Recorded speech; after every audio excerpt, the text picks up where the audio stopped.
Hello दोस्तों, welcome to my channel. आज हम जानेंगे कि हम एक महीने में किस तरीके से सेकंड ग्रेड जो एग्ज़ाम है उसमें अच्छे से अच्छे नंबर ला सकते हैं। तो जैसा कि मैं आपको थोड़ा सा अपने बारे में बता दूं कि मैं already as a second grade teacher government school में पोस्टेड हूँ। तो मैं आपको अच्छी तरीके से गाइड कर सकती हूँ कि कैसे आप तैयारी करें और कौन कौन से टॉपिक जो हैं उनके ऊपर आपको ज़्यादा ध्यान देना चाहिए और किस तरीके से इस समय जो आपके ऊपर एक स्ट्रेस बना हुआ है उसको मैनेज करना है। तो सबसे पहले मैं आपको बताना चाहूँगी कि आप अभी तक आपने जितना पढ़ चुके हैं आप उसको रिवीजन ज़रूर करें। ये नहीं है कि एक बार पढ़ लें और नया नया पढ़ते जा रहे हैं हम आगे से आगे, और जो पीछे वाला है उसका हमने रिवीजन किया ही नहीं। अगर हम ऐसा करेंगे तो आप यकीन मानिए कि एग्ज़ाम टाइम में इतना ज़्यादा प्रेशराइज हो जाएंगे कि हमें अच्छी तरीके से कुछ भी याद नहीं आएगा। तो कम से कम कुछ टॉपिक ऐसे होने चाहिए कि जिनमें हम इतने कॉन्फिडेंट ज़रूर हों कि इस टॉपिक में से अगर कोई क्वेश्चन आता है तो वो मेरा गलत नहीं होगा। और दूसरी बात जो है वो आपको अपने सब्जेक्ट वाला जो पेपर है और प्लस साइकोलॉजी, ये दो सब्जेक्ट देखो। सेकंड ग्रेड में जो साइकोलॉजी आती है वो थर्ड ग्रेड और फर्स्ट ग्रेड की अपेक्षा काफ़ी सरल आती है, यानी कंपैरेटिवली वो इजी रहती है। तो अगर उसके ऊपर आप ज़्यादा ध्यान दोगे, और रही बात फर्स्ट पेपर जैसे जीके की, तो जीके में इतना वास्ट सिलेबस है आप लोगों का।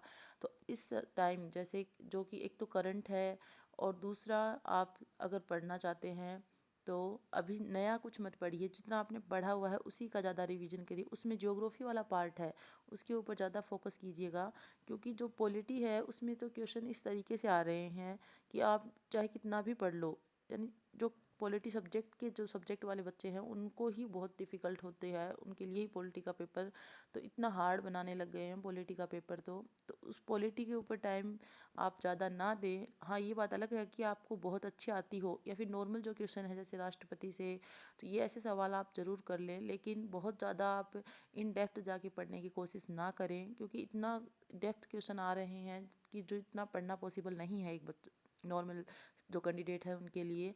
दूसरी बात, आप ज्योग्राफी वाला पार्ट जो है उसमें भी राजस्थान की ज्योग्राफी जो है उससे काफ़ी क्वेश्चंस आ रहे हैं। उसका वेटेज हर बार आपने जैसे देखा होगा, पीछे फर्स्ट ग्रेड हुआ था उसमें भी ज्योग्राफी से काफ़ी अच्छे क्वेश्चन आए थे, और उससे पहले आरएस के एग्ज़ाम में भी ज्योग्राफी से काफ़ी बढ़िया क्वेश्चन आए हुए हैं। तो आप एक बार वो पुराने पेपर ज़रूर देखिएगा और उनसे जो है पेपर सोल्व करने की कोशिश कीजिएगा, कितने क्वेश्चन आपके हो पा रहे हैं। और अगर नहीं भी हो पा रहे हैं तो आप डीमोटिवेटेड नहीं रहेगा, आप कोशिश कीजिएगा कि कितना मैं पढ़ सकता हूँ, कितने क्वेश्चंस की रिवीजन कर सकता हूँ। तो एक बार आप जो भी पढ़ा हुआ है उसी को रिवाइज करने पे ज़्यादा ध्यान दीजिएगा। और सेकंड मैं कहना चाहूँगी कि जो अपना सब्जेक्ट है, सब्जेक्ट में भी आप जितना आपने पढ़ा है उसको बार बार रिवीजन करें। और जो पीछे के पेपर आए हुए देखिए, इतना सेकंड ग्रेड का जो पेपर होता है जो सब्जेक्ट वाला पेपर, उसमें इतने डेप्थ में क्वेश्चन नहीं आते, नॉर्मल ही क्वेश्चन आते हैं, बहुत ज़्यादा हार्ड पेपर नहीं आता। तो और फिर दूसरी बात ये भी है कि अगर हम 100% पूरा करने का कोशिश करेंगे सिलेबस को, तो वो देखिए ऐसा कभी नहीं होता। 100% कोर्स कोई बच्चा या कोई भी कैंडिडेट कभी नहीं करता, क्योंकि ना ही तो कभी इतनी कट ऑफ रहती है। अगर ऐसा होता तो फिर अपने भी जैसे नीट वगैरह में कट ऑफ कितनी हाई जाती है, तो उस हिसाब से अपनी भी होनी चाहिए थी। आप जानते हैं कि अपने नॉर्मल कट ऑफ 60 65 70 यही रहती है।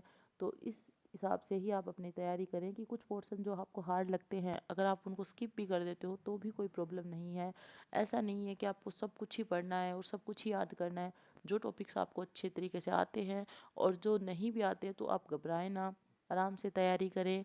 आई होप आपका लक आपके साथ रहेगा और आप सक्सेस ज़रूर होंगे। Thank you, all the best.